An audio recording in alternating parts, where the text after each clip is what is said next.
And God tells me, be patient. Your time will come. Your time will come. I watched The Passion of Christ last night. Whew. And if you know, you know. If you haven't seen it in a while, you should watch it again. Especially after you go through everything you go through in life, and then you watch it again and you see how your life emulates his, and how you carry your cross, and how it seems like all the people who you think are your friends, how everybody denied Jesus, how the whole town rose up against him when he was blessing them. They all loved him at one point, but when it came down to it, he was betrayed and he was denied by people who he was closest to, and he was treated unfairly, and he was wrongfully accused, and he was persecuted, and every time when he started getting beat, like when they started whipping him and all that stuff, on that part, man, I'm not gonna lie, I got down on my knees and I started thinking about every time somebody hurt me or hurt my heart or physically hurt me or mentally hurt me, that pain in my heart, every time they were hitting him on his back and lashing him, I felt that sharp pain in my heart. It was the same pain, but I could not compare it to like the physical pain that Jesus went through. But I'll tell you right now, with every hit that they would give him, I felt it in my heart, and I was like, I started crying because I was like, I feel that pain. I feel it. You know what I mean? I think it's sad out here. I think it's sad that people are out here and they're thinking that it says they think that it's that you're weak if you cry, that you're weak if you show love, or that you're weak if you speak on how you feel about someone or something. There's people, I wouldn't even call them people, there's just soulless, heartless people out here who they think it's a joke. They think you're weak, and it's sad, you know, and those are the people that like hurt us, right? And cry for them. And they think it's funny. They think they got one over on you, and they're like, well, you're crying for me. It's like, no, I was crying for you, not because you didn't make me cry. I cried for you. I cried for people who don't have any faith in themselves, who don't believe, who just believe in the physical things of the world. The ones that have absolutely no, from what I see, like they just have no hope left in them. It's like they're racing to see, they're all competing to see who could be the dumbest person, like who can be, not to be all messed up, but for real, like this is what I've been witnessing lately, like for a long time actually. Like it's like everybody's in competition to see who can do the absolute most damaging to an innocent person, who can do the most hurt to someone else, because they're so hurt that they think that it's fun to thrive off of hurting other people. But you see them and you see their pain and their hurt within that person. You see how their behavior, that in itself speaks volumes, and that is sad. That makes me cry, like that somebody doesn't know how to love. That makes me cry that people hold back from their potential. And I know that they're only mad or they don't like me because I figured things out and they didn't. So they go and they try to sabotage things in my life. And one thing for sure, God's going to always tell them, this group of just, I don't know, they're just a group of hurt people that have been coming for me lately. and it's for anybody who's been attacking anybody innocent. But when it comes to me, God's going to ask them, come judgment time, what did she ever do to you? What did she ever do to you? And they're not going to have nothing to say, because these people know deep in their hearts of hearts that I've never done nothing to them. They might have got me out of pockets and got me mad, and I might have spoke out in anger. I might have called them some names. I might have said something, but I've always, repented later and asked for forgiveness. And I always take accountability and own up to when I'm wrong, I'll own it. You know what I mean? I always want peace with people. I don't ever want but the thing about that is that some people don't have no peace in their hearts. They're runners. They run the streets. They run them up and down all day, run the streets, looking for a place of love, looking for a place of peace. But there is no love in the streets, and there is no peace in the streets. That's why they run them up and down all day, back and forth, running in circles, a hamster wheel. And they think that I'm weak because I'm emotionally stable, because I'm not afraid to cry, or I'm not afraid to speak out about how I feel about something. They want people out here to believe that your emotions are not validated, or your opinion, it doesn't matter. Your opinion, what you think, doesn't matter if it's not gonna benefit them. They don't want to hear it. And that's cool. People can be however they want to be, but you don't go around and you treat people however you want and think that you're going to prosper and thrive and live and be happy. You're full of it. Like, you're lying to yourself, and that's sad. That there's people out here competing to see who can ruin their life the most, who can rack up the most karma, who can be the evilest person in the world, who's more evil, or who can sin the greatest. That's what they're thriving for. That they don't even have they're not even raising the bar. Not even they might be able to work hard. They might be able to make a lot of money. They might be even to get quick money, fast money. But they're emotionally, spiritually, they're bankrupt. They have no insight, no intellect. They can't create. So they steal energy. They steal other people's ideas. They rob people physically and spiritually. They're energy vampires. They're energy thieves. They're happiness haters, because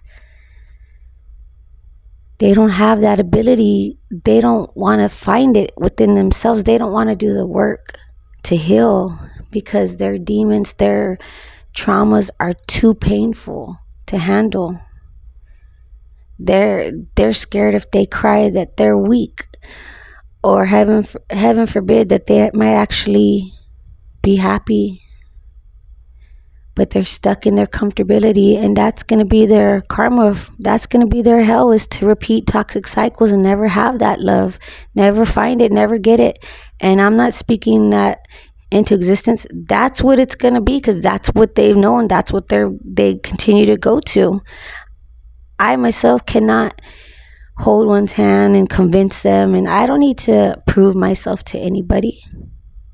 But I'm not going to go belittle somebody or threaten somebody, blackmail somebody, steal from somebody to prove a point, because they didn't prove no point, but just how hurt someone is, and how weak-minded they are, and how low their self-esteem is, that they don't have zero confidence, they don't have zero direction in their life, they can't manifest, they can't create, and they hate anybody that can. It's envious. They're envious people, and they're agents of the devil. And they might get one over, they might get a few over on people, but God sees everything, because the watchers are being watched and the gang stalkers are being gang stalked. Everything that anybody does is always being watched. It's always being recorded by the universe. Everything in the dark and in the light. It's not my job to put people on blast. I'm not here to call someone out or judge them.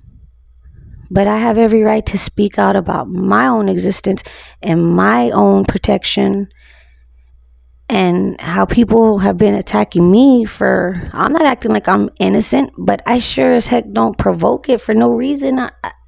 I barely leave my house and the drama comes to me, it finds me. And you think that, you're helping someone out or doing somebody a favor, but as soon as you stop giving, as soon as you take time to like recuperate your energy, there's a problem.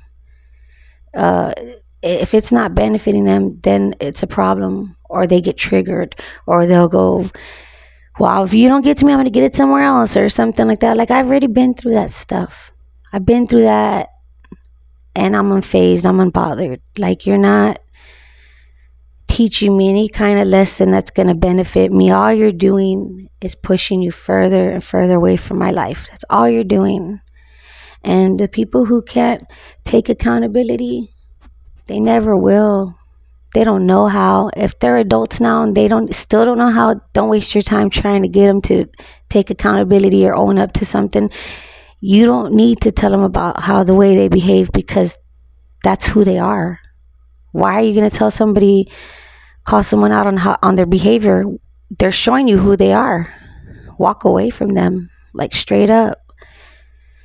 And they want you to be in this mindset of lack, that something's wrong with you, something is going on with you, but it's nothing like that. You're just too good for those people, and they know it. And if they can't see their potential, because I don't think anybody's better than anybody, I think that just some people's faith is stronger than the others. Some people have faith in their journey's not your journey, their beliefs are not your beliefs, and that's cool. But I wouldn't bring anybody down on my way up. You know what I mean? I'm the kind of person, I want to take you with me. I want to break bread with you when I have it. But there's just some people, it's only good if it's good for them, and if not, on to the next. And what I've come to find out is there's a lot of grown adults acting like children, and my mind's blown, because they're worse than children. They're literally emotionally immature. They're literally emotionally unstable. They're unstable in their lives and their relationships, and it shows. And these are the people that have the players, the old washed up players, the players that they're out here getting played. They're out here thinking that money is the answer to everything, and they're straight up getting played in their face, and they're straight up getting used and cheated on, and they're okay with that. They settled for that. They think it's okay. They think that because they're needed, that they're valuable, but they're not valuable. They're looked at as a utility, as a source of income, and nothing more. And they think that people care about them, but they only care about their money, because when the money runs out, so do those people. And if I try to like talk to people like that and explain their worth, not persuade them, but just remind them who they are. And they've accepted they know that they've done people so wrong that there's no sense in even trying to articulate a honest conversation. They'll hold back from you. They're very secretive. They're very private, but they want to know everything you're doing. They want to know your every move, to the point where they'll hack your phone and watch you and then throw it in your face, whatever you do, not knowing that they're only setting themselves up for failure. Because do you think your phone's private? You really think that nobody watches you on your phone? You don't think your IP address, you don't think that you don't leave any kind of trail? And you might think because you're tied in with the system and that you're doing them a favor, that they're going to cut you slack. Nah, because when it comes down to their ass or your ass, they're going to cut you loose. I'll tell you what, that's the way. There's no honor among thieves. That's your rules and your lifestyles. You know what I mean? There's no honor amongst thieves. Don't you know that? I don't even fit in your category. And it's sad that when God sees the potential and knows that somebody else has more value, and they don't want it. They don't believe it. It's heartbreaking. It's sad. It makes me want to cry, but they think, oh, well, I'll go pull 100 hustle moves and I'll have $1 million and then I'll show you. And it's like, yeah, but can you heal? Can you admit you're wrong? Can you apologize?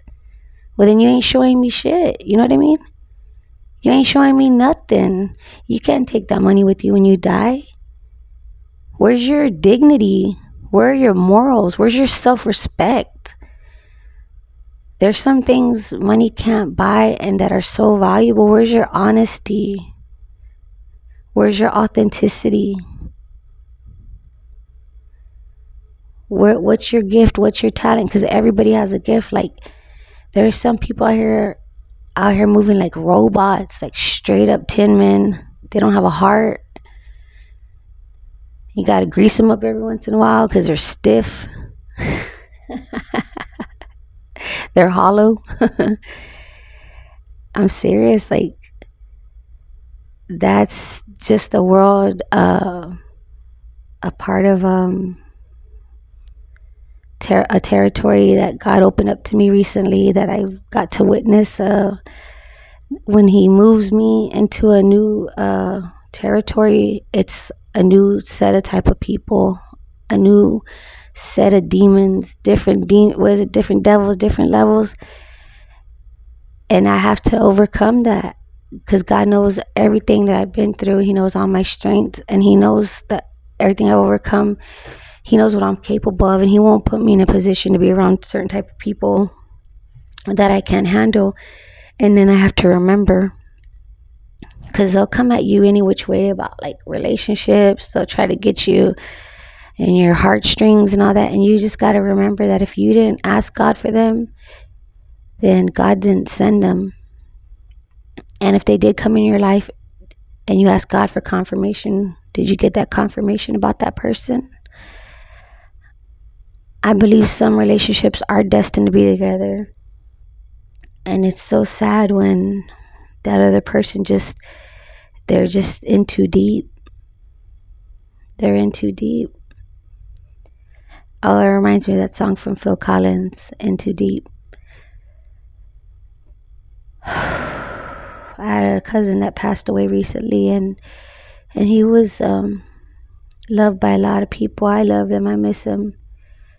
And when he passed away, that song kept playing over and over. I kept hearing it in my head, and I played it for about a few weeks straight.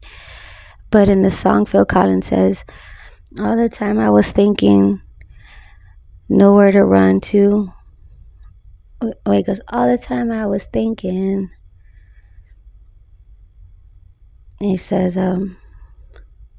nowhere to run to, no one, and who was listening. All kinds of questions, but nobody was listening. And he says, because it's been too long. I've been thinking about what I've said, what you said. He says, everything you told me, how can I forget? And he goes, you know I love you, but I'm in too deep. You know I want you, but I'm playing for keeps.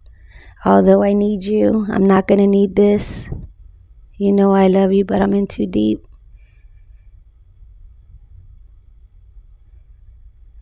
And it's just like a broken man, a broken-hearted man that he's gone too far to come back, and everything he wants, he can't have it because he's in too deep. It's a beautiful song. It's badass. But I kept hearing that song when my cousin passed, and I know that he was out there living his best life, and he was having the time of his life, and he had a bunch of friends and partners, and I think that he kind of overdid himself. He extended his love too much to too many people, and everybody got a piece of him, and it pretty much deteriorated his spirit, his soul, because he was giving a piece of his. Every time, I think that when we sleep with somebody, every time you sleep with somebody, you give a piece of your soul to them. And your soul is your energy. That's your life. That's how you live, is your energy. And so when you're giving it away to a lot of people, you're giving a part of essence of you away. You're giving a part of your life away. And I think he spread himself thin. But he did it from a place of love, and happiness. And I believe he was happy. And everything he did was for his family. Not everything, but everything he did. But those distractions are there, you know what I mean? They're everywhere. They outnumber us. However, they're never successful. They're never fulfilling. The happiness is short-lived. Anything that is good, you know when somebody or something's good for you. And people tend to cut themselves short thinking that they're not worthy or they're not deserving. And they are. Because God wouldn't have this come about if it wasn't. The thing about it is that when you reject something like that because you don't have that faith or belief in yourself, or you think you're in too deep, that you're not deserving enough to heal or worthy of love, it causes a lot of endings for people and for situations, events that are meant to take place in the world to shift, to change for the better for humanity. And some people out here, they're deliberately doing that because they're agents of the devil and they want God to fail. They want us to fail, the chosens and the believers. They want us to believe that we're not worthy. That they want to target you. They want to hit you where it hurts. They like to dish it out, but when you dish it back to them, they can't handle it. They get belligerent. And they're agents of chaos and destruction. They try to call you and plant these seeds of doubt in your mind and seeds of distractions, and make you feel like somebody's chasing you or somebody's gang stalking you or somebody's following you. And it's all bullshit. It's all bullshit. God says, let them watch. Let them watch. Let's give them something to talk about. Maybe they'll learn something. Who knows? Let them watch. Because they can't touch you. They can't do nothing to you. So let them watch. Maybe they'll learn something. That's all you can do. And pray for them. Pray that they don't hurt themselves or anybody else. But all that spell work they send, it goes right back to them. Immediate backfire. All the traps they set, they get ensnared in them.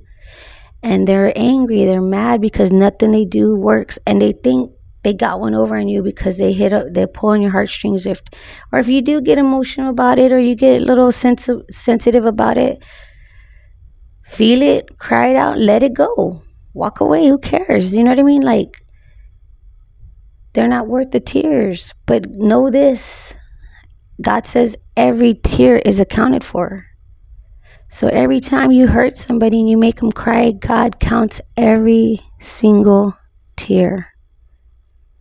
And every time they're imprisonment in their minds, because you have them in their head, that's time you're going to have to be put in timeout one day, whether it's physical prison or spiritual prison.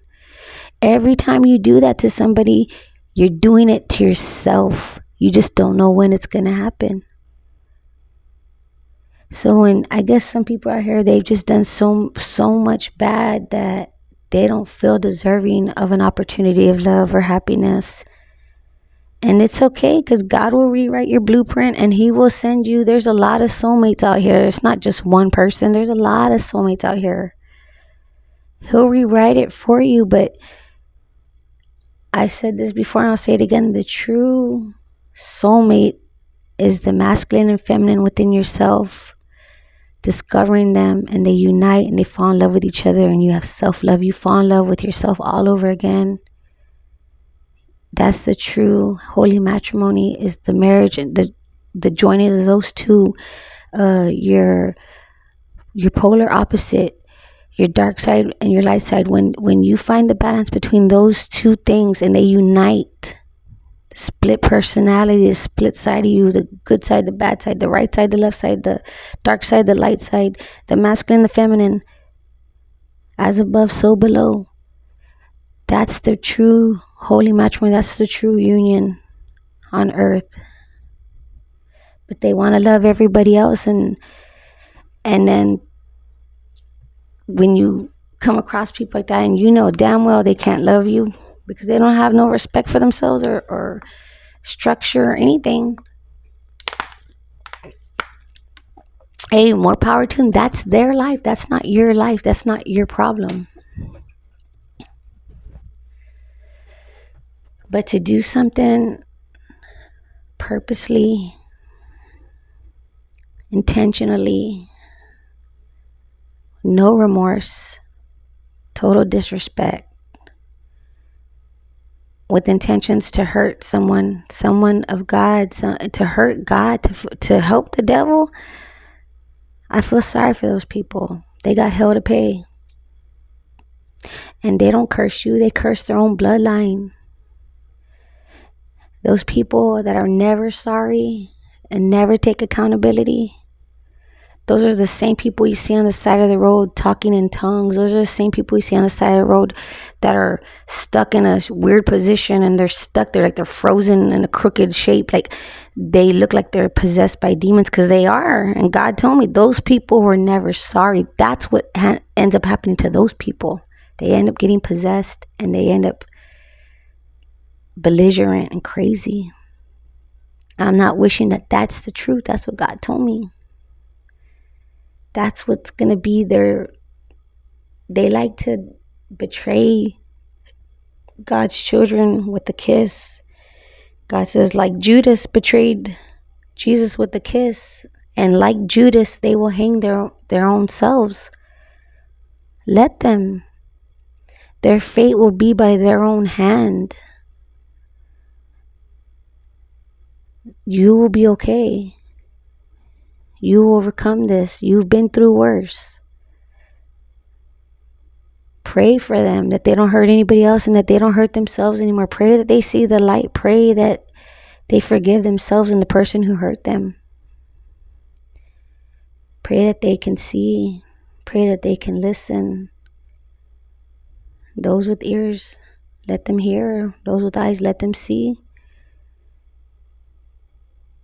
I wanted to tell y'all guys that every time you read the book of Revelations, you get blessed. A blessing occurs afterwards. I don't think it just occurs for anybody just because you read the book of Revelations. I believe it happens based on your intentions of reading it. If you really want to know, or if you're really reading it to read it, or are you just trying to get a freebie out of it, because I don't think you get a blessing that way. But I heard that every time you read the book of Revelations, a miracle occurs in your life. You get blessed. Don't ever think that you're not deserving of love. Don't ever think that. Don't ever base your relationships off what happened in the past. If an opportunity arises for you to love, take it, because not too many people get that second chance. Not too many people are given somebody special to have in their life, and it's rare. And that means God's saying, and you might think like, wow, I was a bad person in the past, I don't deserve it. But God's saying, you do deserve it. I forgave you already.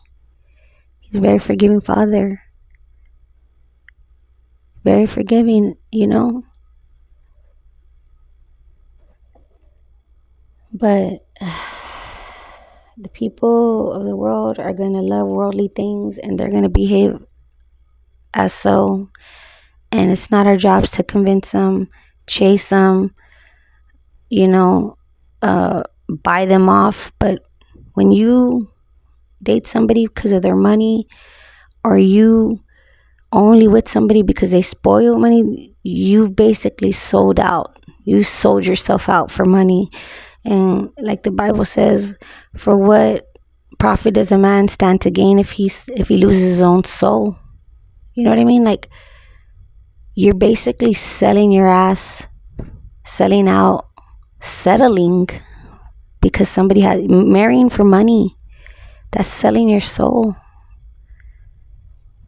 And there's not too many people out here. It's not even so much that there's unhealed people out here. There's a lot of zombies out here. There's heartless, hollow people walking around amongst you every day. They're here. They exist. They exist. And I'll tell you right now, anything that is of the dark doesn't prosper. They live in the dark. They thrive in the dark. They'll never succeed in the dark. They'll never thrive. They can live in it.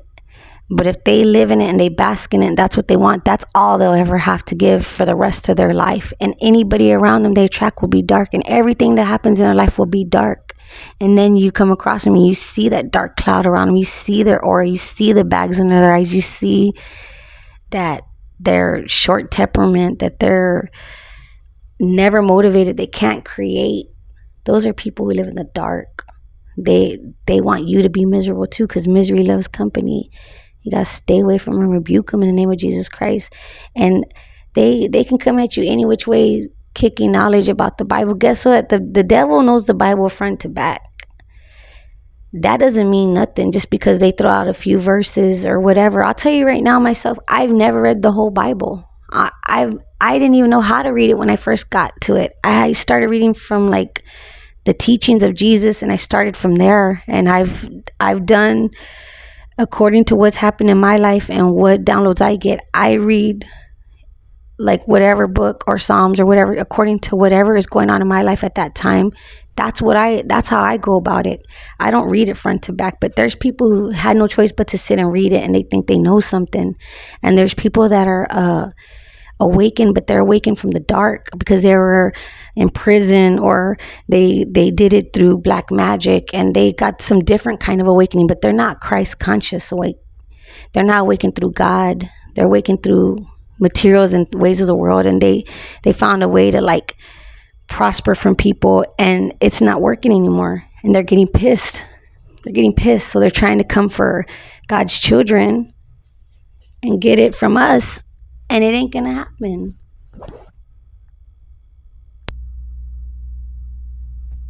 And if they can't get it from you, they're like, oh, well, I'll get it from somebody else. And it's like, and you just get more karma for that. Like, but don't let nobody steal your joy. God won't let them. God won't let them. And if they try to put you on blast, let them. Because the devil exposes and God reveals, and God will reveal their truth. And if they try to expose you on some bullshit, people around them are going to look at them and be like, damn, if they do it to them, they'll do it to me. And they're going to lose a lot of people in their life. I'm telling you, everything they do will backfire on them. And if they try to put you on blast, they're going to attract more people to go look at what the hype's about. And then they're going to look at them sideways, but all they're doing is bringing more attention to you, more fans to you. You know what I mean? All eyes will be on you, and they're just attracting more people. And people are not dumb. They'll see and they'll be like, people are acting wild out here, behaving that way. They'll do it to me. They make them think twice about being around that person. And then, just because somebody does something wrong or whatever, that's just everyday actions of people. But when they start really learning who's who and seeing the big difference, all they're doing is bringing you more fans, more followers. You know what I mean? That's all they're doing. Because I'll tell you what, my haters are my biggest fans. Nobody watches you more than your haters. And they hate that you're happy, and they hate that you're free, and they hate that God provides for you. They hate that you walk in faith. All they can do is make fun of you and try to sabotage it. That's all they can do. And they do it in groups. And it would take groups to do it, because you know what? They couldn't even do it on their own. They can't even stand on their own. They have to have friends and backups. They see me and they see me by myself. They're like, how the heck is she doing it? How did she overcome this? When groups have came against me, I'm talking plenty of different kinds, all ages, all types, and I'm still by myself. It's not because I'm ugly or because I can't attract anybody. It's because I don't need anybody to feel validated. God validates me. I validate myself. Like, some people are out here and they are codependent. They cannot be alone. They love the dark. They like to give the dark, but they don't sleep at night because they're scared of the dark. You'll never catch a person who's dark sleeping with all the lights off. I promise you that. I'll walk in my house with all the lights off, and I don't care. I'm not scared of the dark. I don't see dark things, because evil sees evil, hate breeds hate, and love attracts love. That's what it is. You know what I mean? And they could say, oh, well, that's the devil that she's doing and all the things she's doing. She's a witch. And you know who says stuff like that? People who believe stuff like that. People who do stuff like that say stuff like that. You know why? Because why would they give power to something dark before God? Why would they Why would they even assume that something dark has more power than God? God's powerful than anything and everything. But they want to give credit to dark things first because that's what they believe in. That's what they do. It's like when Moses went to the fairies in Egypt, and he said, God said, "Free my people." That's what God's doing now. He's telling them, "Free my children. Get away from them. Leave them alone." What do they do to you? They want to have a stronghold on us, and they can't, and they hate it because they already know everything's falling. Everything that's coming out, they're falling, they're down, they're out for the count, and they know it. They're losing badly, and so when Moses goes to tell them to free God's people,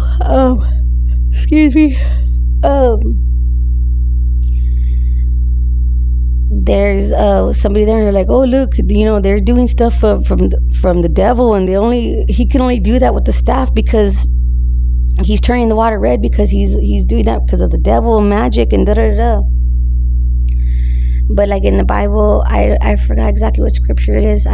But it says, I'll put it when I post this.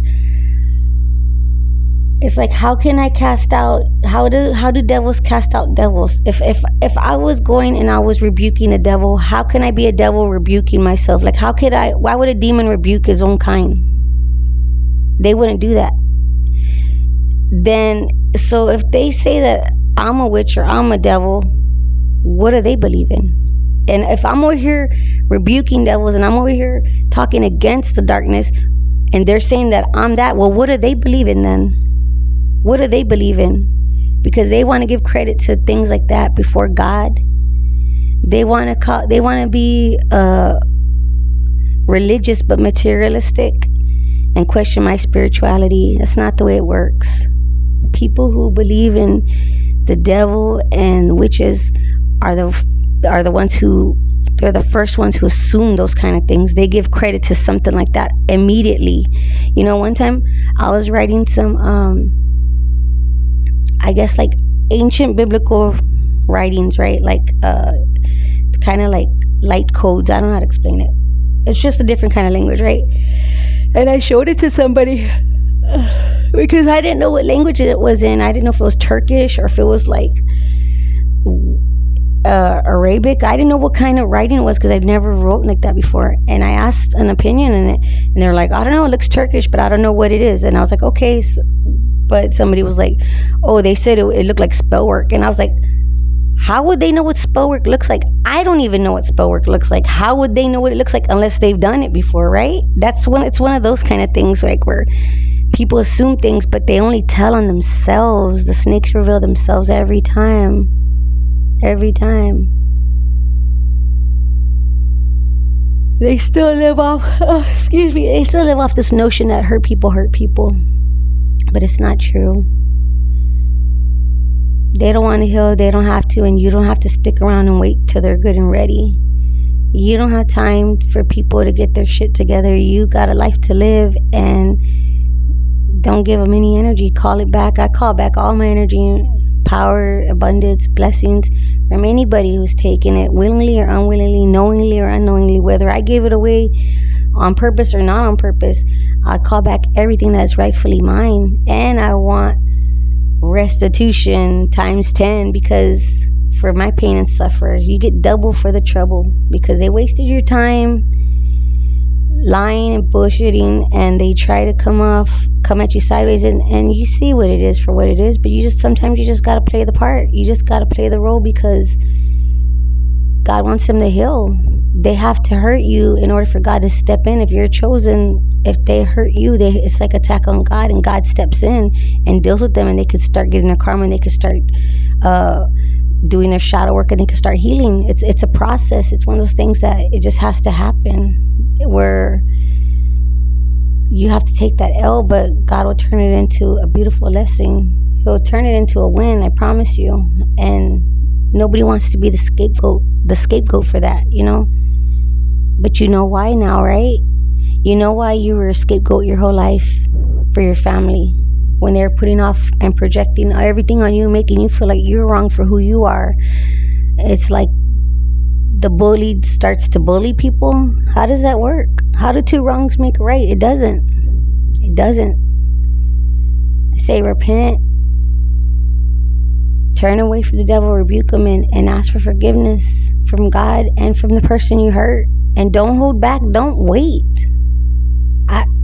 God will give us the apology regardless, but there's some people that God's not going to let them move forward. He's going to make them apologize to us, and their punishment will be to watch us move on in our lives and be happy and free and successful while they haven't even started their journey to heal.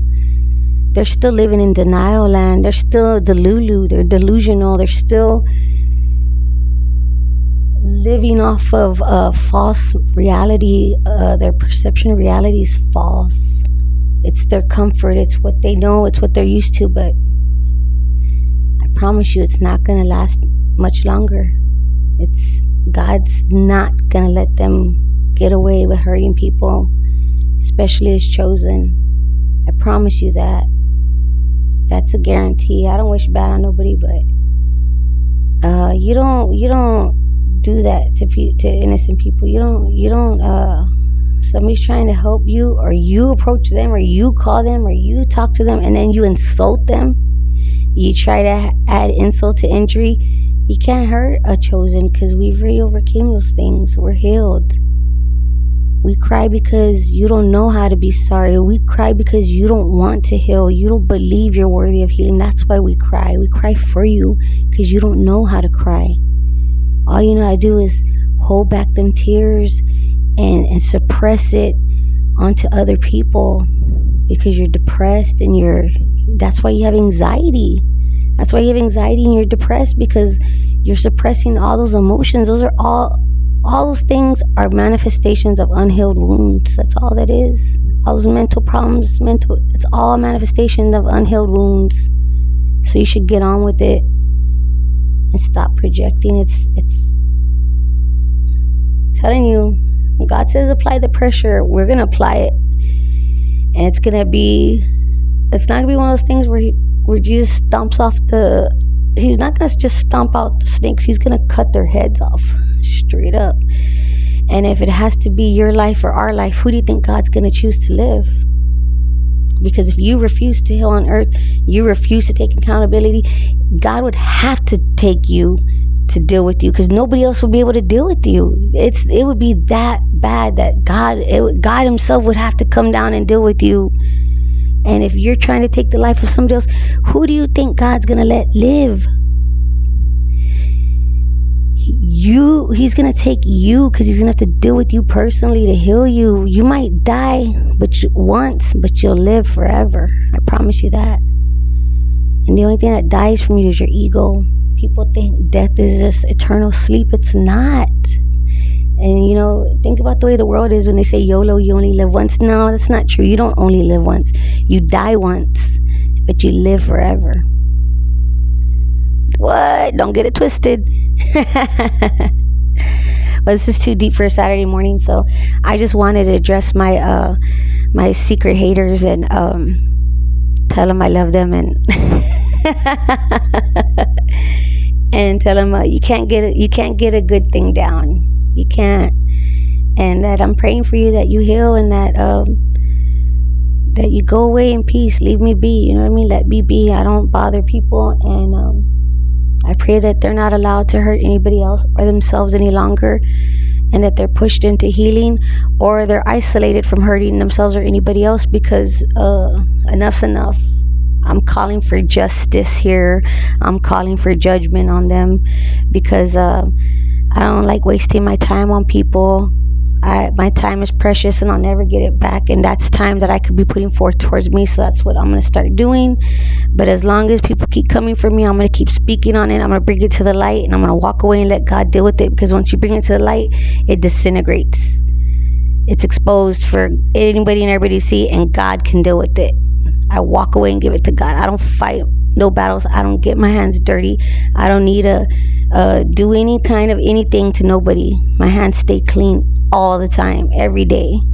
And I just live my life according to God's will. And I don't care who likes it or who has a problem with it.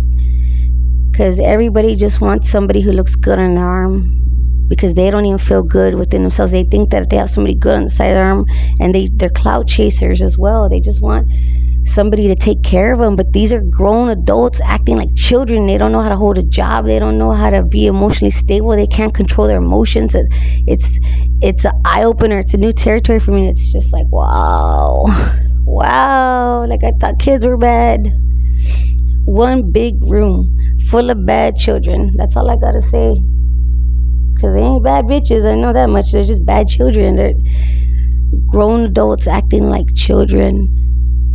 But when you get baptized by the water and you're reborn again, and you're cleansed of your sins, and you heal and you're cleansed of all that toxicity and all that pain and all that trauma of the past, you're like born again, like a newborn. And God says, and a child shall lead them.